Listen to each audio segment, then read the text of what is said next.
Bon vespre a tothom i moltes gràcies per haver vingut a la presentació de la tercera novel·la de Vicent Llorca, Simfonia de tardor, publicada, com poden veure, bellament a columna per l'editora Glòria Guasch. Jo estic molt agraïda a en Vicenç per haver-me donat la confiança novament de presentar una altra obra seva. Em puc dir que soc una autèntica seguidora no només de la poesia, sinó ara també de la novel·la. Bé, en Vicent és un home afable, entranyable, cordial, elegant, molt culte. És un humanista del segle XXI.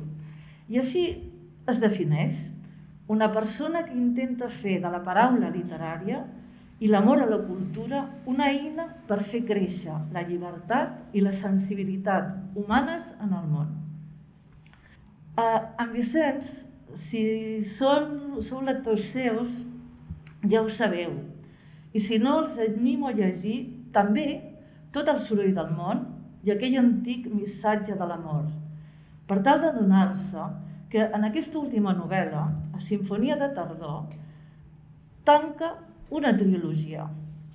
O no, sobre l'amor. Ja veurem si tanca la trilogia o no la tanca.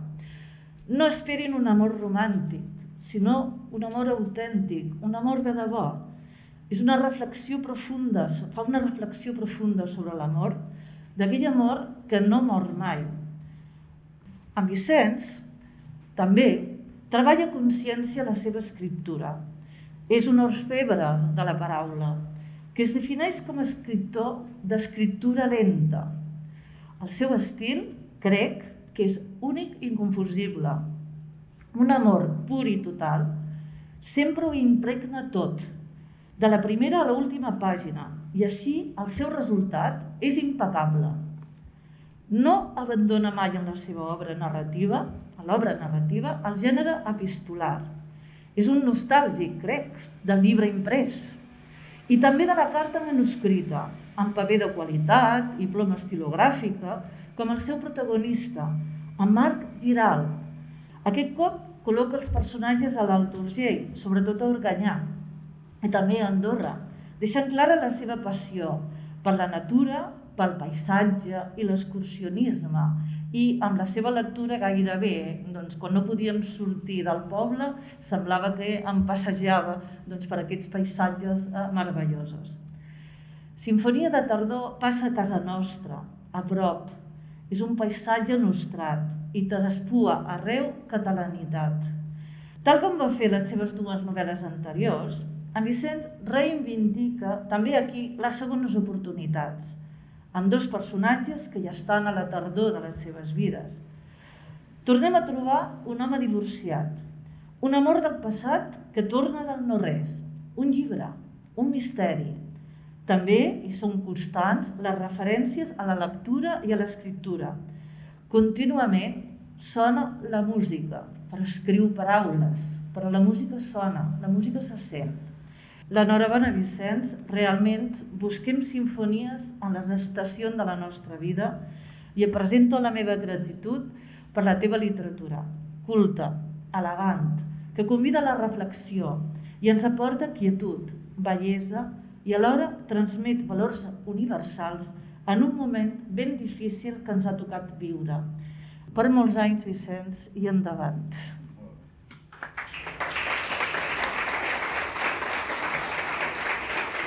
En primer lloc, comentar-vos que per mi era un repte. Realment, quan vaig decidir començar, després d'haver-me dedicat a la poesia i a l'assaig i a l'articulisme, com heu vist, la novel·la per mi era un repte molt gran i era dir, bé, escolta, tu ja ets escriptor, per tant, si aconsegueixes abordar aquest gènere bé, si no, no passa res, seguiria amb la meva trajectòria.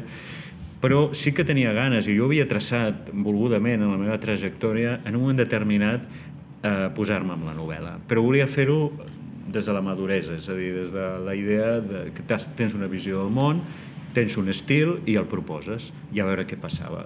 La veritat és que la vostra reacció va ser tan fulgurant que vaig pensar, no puc deixar tants anys entre la primera i la segona novel·la. Un any abans de la publicació d'aquell antimissatge de l'amor tenia l'estructura de la novel·la, sabia que havia de ser una sinfonia, que havia de tenir no capítols sinó 4 moviments, com les sinfonies clàssiques, romàntiques, i que serien la Sinfonia Primavera de Schumann. Jo tenia molt clar que volia fer un homenatge a la música i per tant se'm va imposar d'una manera natural aquesta idea de crear un músic gironí agafant el que és tota la tradició musical catalana, no? Però desubicada de Barcelona. Tenia ganes de sortir una mica de Barcelona, ja m'havia ficat massa a l'essència de Barcelona en l'anterior novel·la i per tant tenia ganes de desubicar el meu personatge amb altres realitats que conec, però que em donaven una visió fins i tot de Catalunya amb matisos diferents, no? Per això és ironia amb Marc Giral, però li faig una altra desubicació, i és que ell, en un moment de la seva vida, el més important per ell és fer una sinfonia. És un músic d'èxit, representa, entre cometes, aquest tipus de músic en el nostre país, que s'ha guanyat bé la vida, que fa coses per TV3, per aquí, per allà, no? Però ell el que vol realment és culminar la seva vocació com a músic, no? Bé, doncs aquest personatge troba a Organyà allò que ell està buscant, que és crear una sinfonia, que ell pensa que serà una sinfonia del Pirineu. Per què? Perquè la desubicació li va molt bé, els colors, les sensacions, representa que ell li agrada la neu, hi ha unes imatges de la neu, descric uns passatges molt entranyables del Pirineu, com Salòria, com totes aquestes valls que són molt màgiques, que en Verdaguer ja les va, diguem-ne, homenatjar, i faig com una mena de picadeta d'ullet, no? I quan està en tot això és quan ve la Emma, aquesta famosa, aquesta Clara Vic, que va conèixer sentint, i aquí ve la raó de Schumann i Clara Vic, sentint la Sinfonia Primavera quan eren estudiants a Barcelona de música.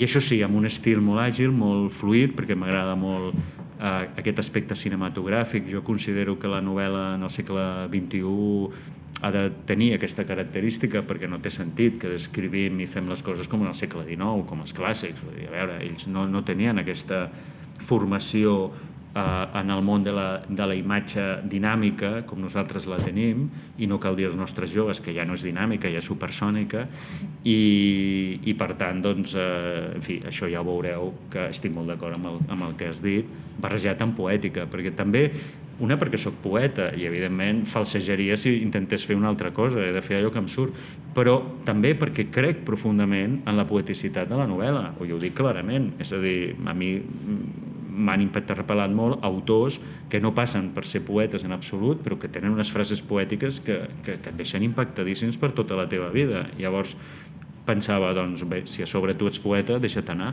i no te n'estiguis, no? I per tant, i això comporta aquest compromís amb la llengua de què parlaves, i que és cert, i que en aquest sentit doncs, prefereixo perdre lectors, però tenir un nivell de català, per dir-ho així, que ens permeti també doncs, transitar, no?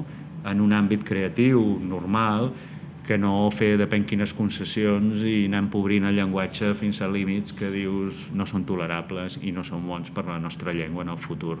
Bé, l'obra no és una obra cofoia, hi ha dolor també, ja veureu que hi ha unes parts d'incertesa profundes que creen el balanceig de la novel·la fins a un final que no podem dir res perquè si no doncs trencaríem una miqueta la gràcia, no? Que clar, tampoc és una novel·la que passin gaires coses, no és una novel·la d'acció, però l'acció és interior, com deia molt bé el meu mestre, l'escriptor Miquel Àngel Riera, no? És una que li agradava molt dir això, no?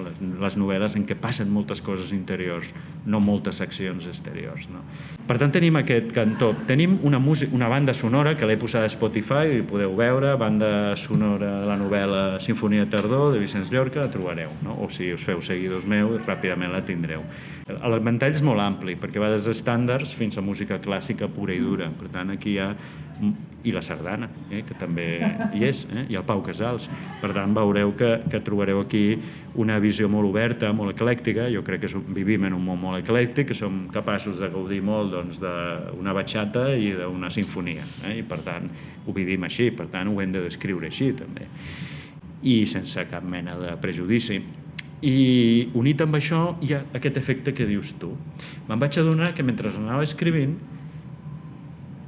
vaig fer una cosa que estic content, espero, ja em direu, quan em trobeu pel carrer, desgraciat, vaig comprar-te la novel·la i em vas enganyar, o dir-me, molt bé, Vicenç, molt maco, que és que vosaltres acabeu creant aquesta sinfonia de tardor com a lectors.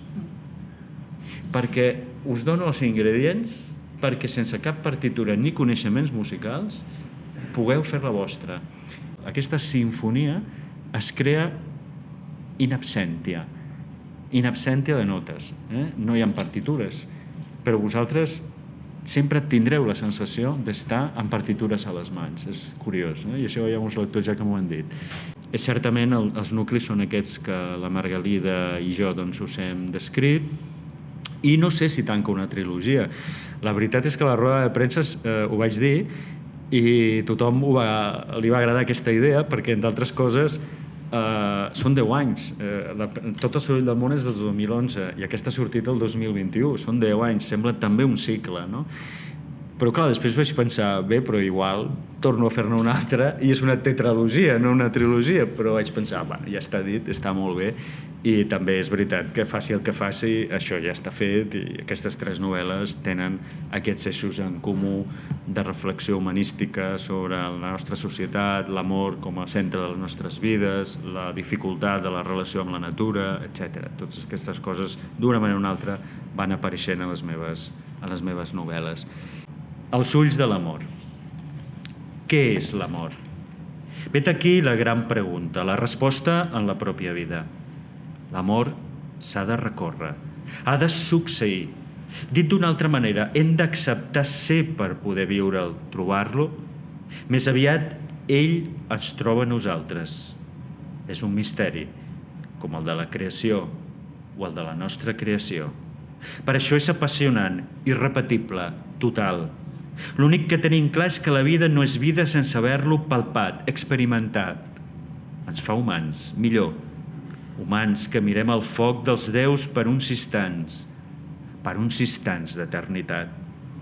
La resta és la prosa, atenuada per altres formes amoroses com l'amistat, la concòrdia, la solidaritat. Benaurats, els que l'han sentit com el meu amic, el músic Marc Giral, perquè la imatge del real no és res més que una pobra i fugaç simulació sense la intensitat del sentiment amorós. L'amor dona força, consistència, sentit i veritat a la vida. Si una cosa he après d'aquesta història és que mai no heu de renunciar a viure l'amor, perquè sense no viureu. I si mai teniu la sort de veure-li els ulls, us sentireu capaços de parlar amb les estrelles. Aquesta és la història de Marc Giral, músic, que un dia va trobar el diàleg amb les estrelles. Si bé és cert que he canviat noms, situacions i persones, en part per llibertat artística, en part per no revelar informacions reals, he procurat ser fidel al tema central del que em va explicar mentre lliurava la sinfonia que havia creat. En homenatge al seu talent i en agraïment a la confiança dipositada en mi, us presento aquest episodi de la vida del compositor, estructurat en 4 temps, com la seva sinfonia. Moltes gràcies.